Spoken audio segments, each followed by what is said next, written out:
할렐루야. 오늘 하나님 말씀 사도행전 28장 24절부터 마지막 31절까지입니다.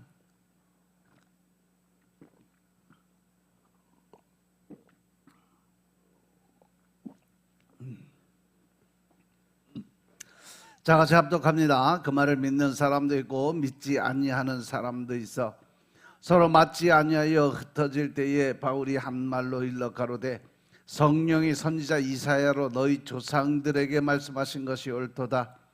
일렀을 때 이 백성에게 가서 말하기를 너희가 듣기는 들어도 도무지 깨닫지 못하며 보기는 보아도 도무지 알지 못하는도다. 이 백성들의 마음이 완악해져서 그 귀로는 둔하게 듣고 그 눈을 감았으니 이는 눈으로 보고 귀로 듣고 마음으로 깨달아 돌아와 나의 고침을 받을까 함이라 하였으니 그런즉 하나님의 이 구원을 이방인에게 보내신 줄을 알라. 저희는 또한 들으리라 하더라. 바울이 온 이틀을 자기 셋집에 유하며 자기에게 오는 사람을 다 영접하고 담대히 하나님 나라를 전파하며 주 예수 그리스도에 관한 것을 가르치되 그 많은 사람이 없었더라. 아멘. 이제 24절 25절 말씀 보니까 이 사도 바울이 강론을 듣는 유대인들 가운데 하나님의 복음을 듣는 사람도 있고 그래서 믿음이 생긴 사람도 있고 또 믿지 않으니까 믿음이 생기지 않는 사람도 있었다는 거죠.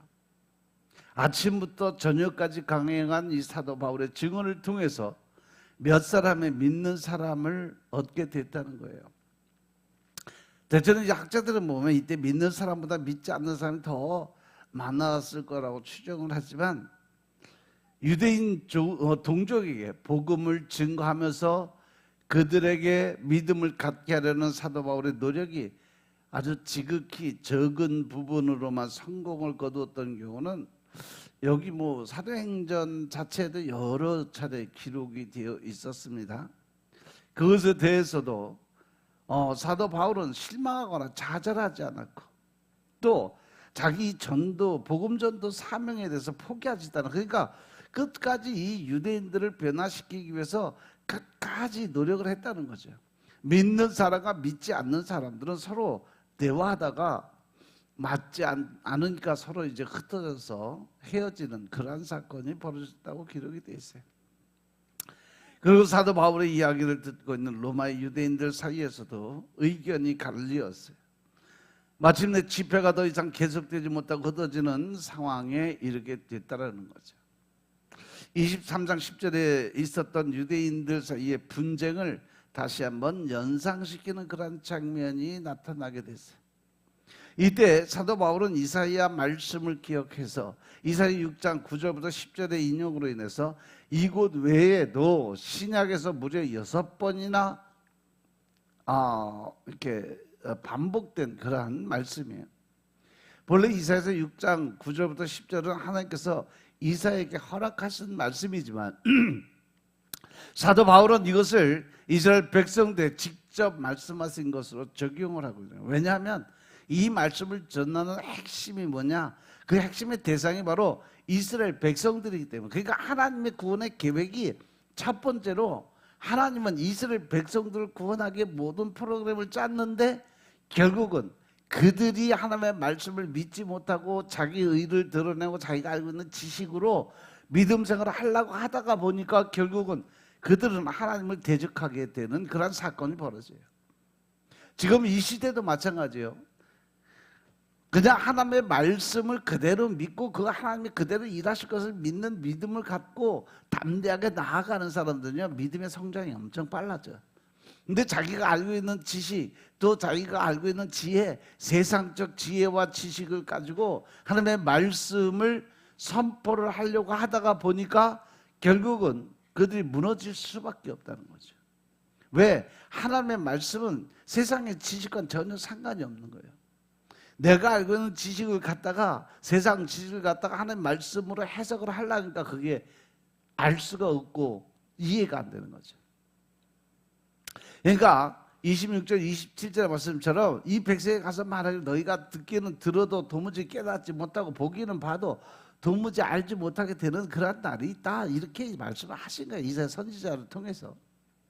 왜? 이 백성들 마음이 우둔해져서 귀로 둔하게 듣고 눈은 감았으니까, 이는 눈으로 보고 귀로 듣고 마음으로 깨달아 돌아오면 내가 고쳐줄까 생각을 하는데, 그것은 스스로 자기가 결정을 해서 와서 무릎 꿇고 하나님의 은혜 안에 들어와야 변화가 되는 거지, 나는 변하지 않고 그냥 내 생각대로 내 뜻대로 내가 원하는 방법대로 하나님이 일하기를 원한다면 그건 잘못된 생각이다라는 거예요.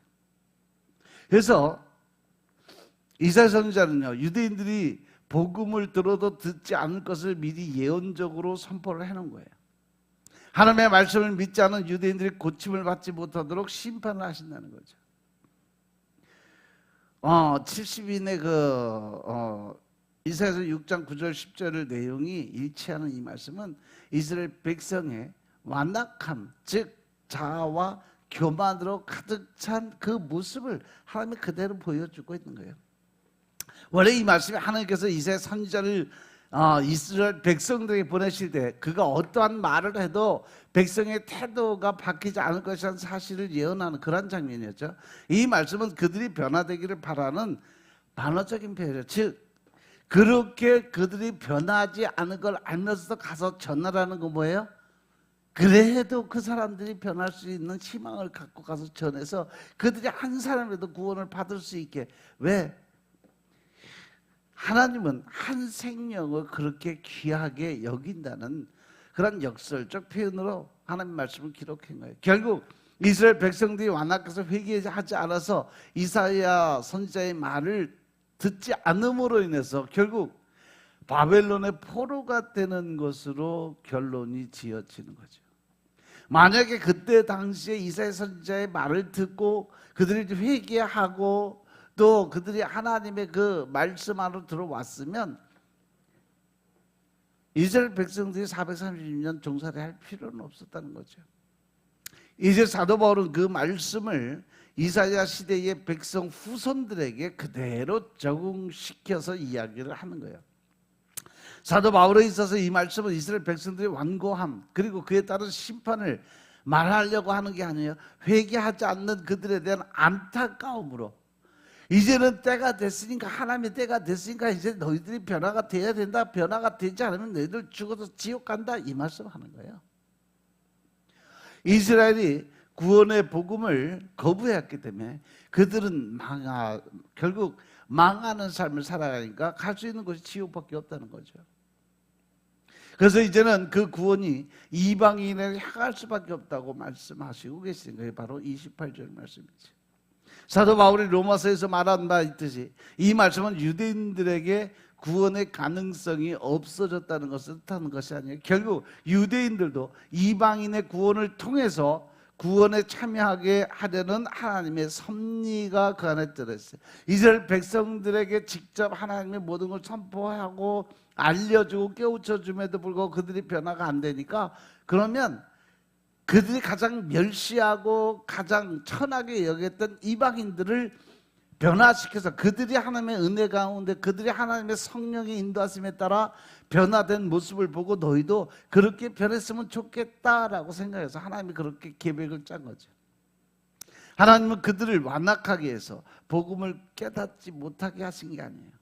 그들 스스로가 나의 자만과 교만의 그 마음 가지고 하나님과 대적하는 관계에 들어있으니까 그것 때문에 변화를 못하는 거죠.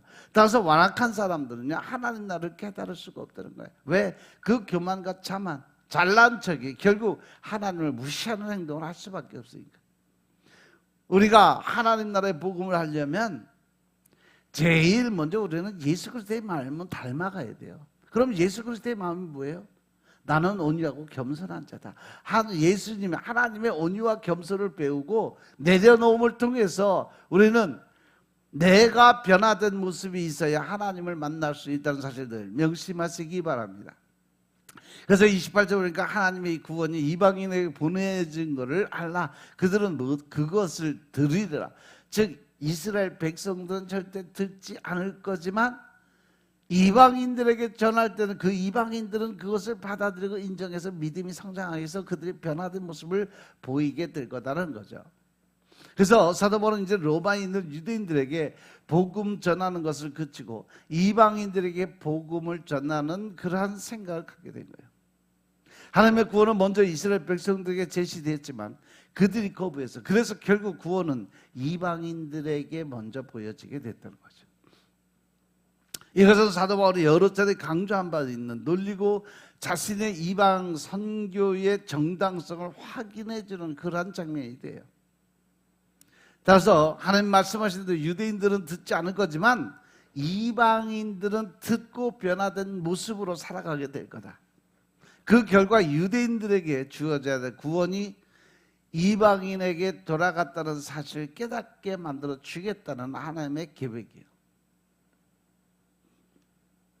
그래서 30절 보니까 사도 바울이 온 이태를 자기 셋집에 머물면서 자기에게 오는 사람들을 다 영접했다 그러는데, 사도 바울이 2년 동안 셋집에 유하면서 오는 사람을 다 영접했다 그랬어요. 누가는 구원이 이방인에게 확산되고 있는 모습을 사도 바울이 잡혀서 감옥에 들어가지 않고 그 옆에 집을 하나 세를 얻어서 월세를 내고 그리고서 이제 살게 됐는데, 그것으로 인해서 유대인들이 변화되는 것이 아니라 그 외에 이방인들이 변화되는 모습을 통해서 복음이 확산되는 모습을 이야기하는 거예요. 그래서 로마에서 사도 바울의 상황을 간단하고도 대략적인 걸로 이렇게 묘사를 하고 있는 거죠. 그 말씀이 25절부터 31절의 말씀이 연결이 되어 있어요. 사도 바울은 만 2년 동안 로마에 머물게 되는데, 여기서 2년은 석방되기 이전 연금된 상태로 있었던 기간을 가리키는 것을 보여요. 그러니까 이것은 사도 바울에 대한 재판이 2년 동안이나 연기돼서 열리지 못했거나, 그래서 판결이 지연이 됐다는 것을 설명을 하고 있는 거죠. 유대인 고소자들이 재판에 승산이 없고 더군다나 재판 과정에서 구체적인 증거가 없어서 사람을 괴롭히기 위한 고소로 이렇게 역임을 받게 된 거죠.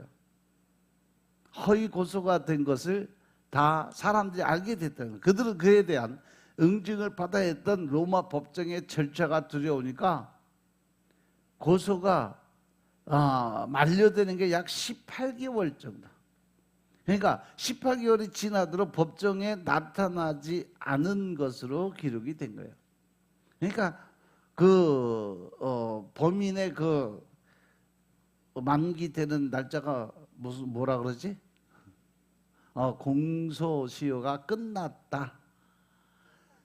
이 사람들이 공소시효가 끝날 때까지 기다려서, 그리고 나서 이제 그 공소시효 기간 동안 약 2년 18개월 동안 1년 6개월 동안 유대인들은 아무런 일도 안 하고 그냥 기다리기만 한 거예요. 결국은 마지막에 이제 이 고소한 사람들이 나타나지 않는 결석 재판으로 인해서 사도 바울이 무죄 판결을 받아서 결국 석방되는 장면이었죠.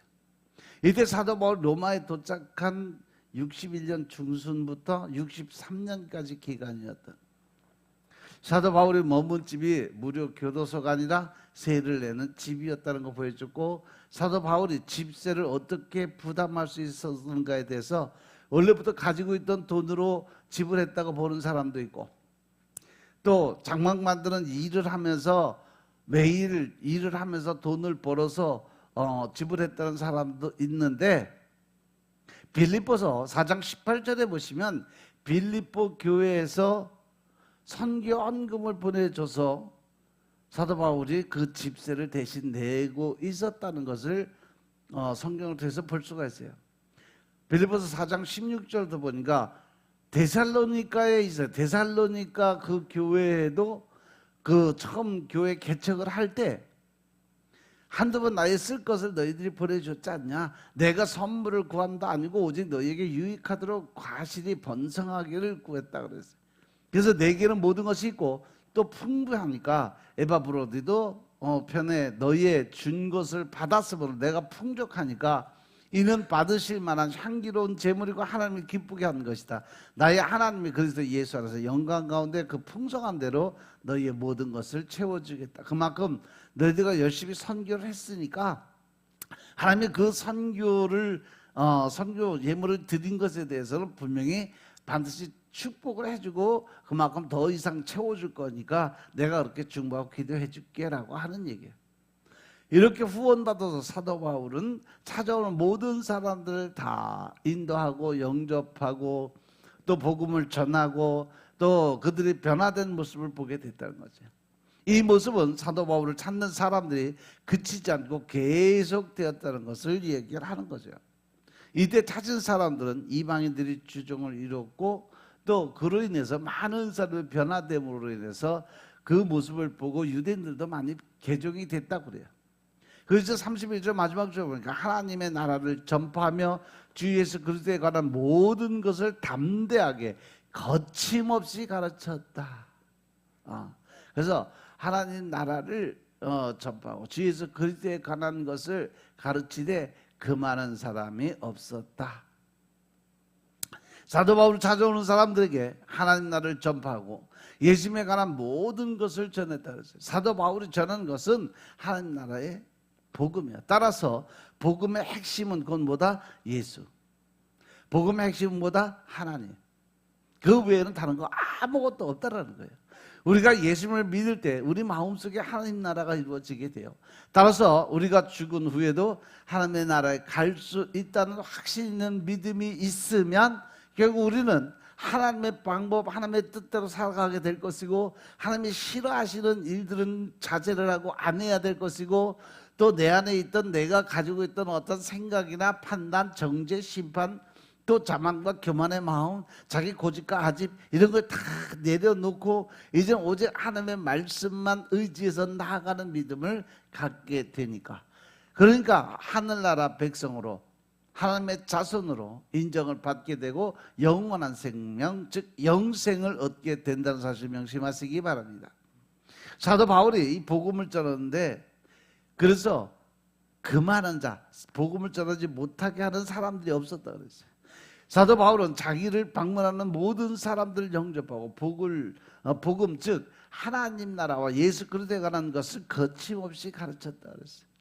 아주 강력하게 거침없이 전했다는 것은 방해하는 사람 없이 아주 자유롭게 전했다는 말씀이에요. 로마 당국은 사도 바울의 그러한 선교 행위를 방해하지 않았어요. 오히려 도와줬어요. 오히려 로마의 이 총리들이 오히려 복음을 듣고 변화가 된 사건들이 꽤 많았어요.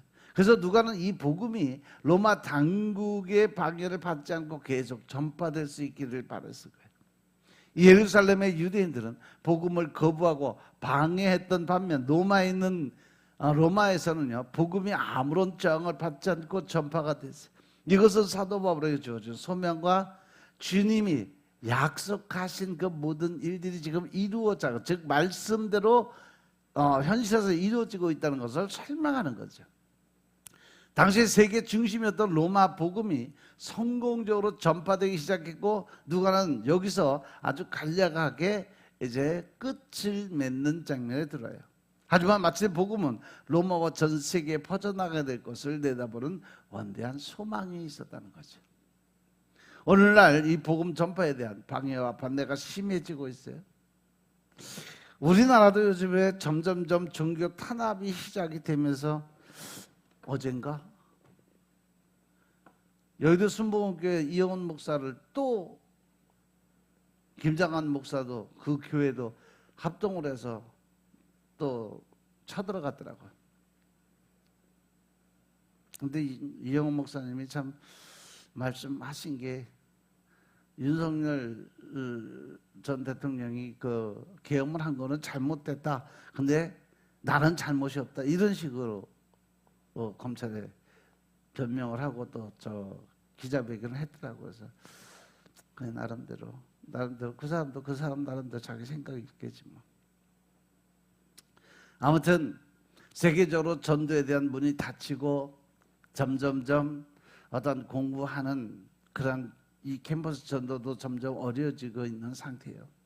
그러나 그 무엇도 하나님의 복음 전파는 절대 막을 수 없다는 거죠. 왜? 모든 일의 주관자는 하나님이시니까.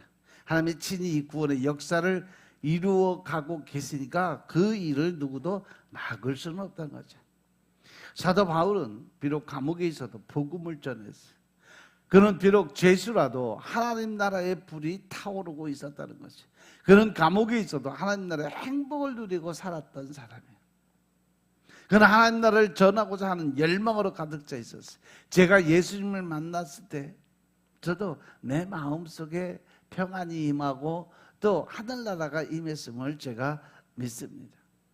성령의 강물이 내 마음속에 흐르게 하셨던 그 순간, 이제 여러분들도 사도 바울처럼 전 세계 하나님 나라를 전하고자 하는 열망으로 가득 차서 강하고 담대한 믿음을 가지라고 하나님이 강력하게 권고한 여호수아의 모습처럼 당당하게 하나님 나라 일꾼 되시길 주 이름으로 축원합니다. 기도드리겠습니다. 아버지 하나님 감사드립니다. 오늘도 아버지의 은혜 가운데 우리가 살아갈 수 있도록 주여 축복하시고 늘 하나님의 은혜 가운데 영적인 삶을 살아가게 도와주시니 감사합니다. 늘 신령과 진정의 마음으로 우리의 삶들이 변화될 수 있도록 축복하옵소서. 오직 하나님의 의를 드러날 수 있도록 주여 역사하시고 이제는 더 큰 하나님의 사랑을 나누고 베푸는 자리에 설 수 있도록 주님이 역사하여 주옵소서. 오직 성령 하나님의 인도하심에 따라 우리의 삶이 새 영, 새 마음으로 바뀔 수 있도록 주님이 역사하시고 오늘 하루도 하나님을 기쁘게 할 수 있는 또 하나님을 웃게 할 수 있는 하루하루의 삶을 살 수 있도록 주님이 축복하옵소서.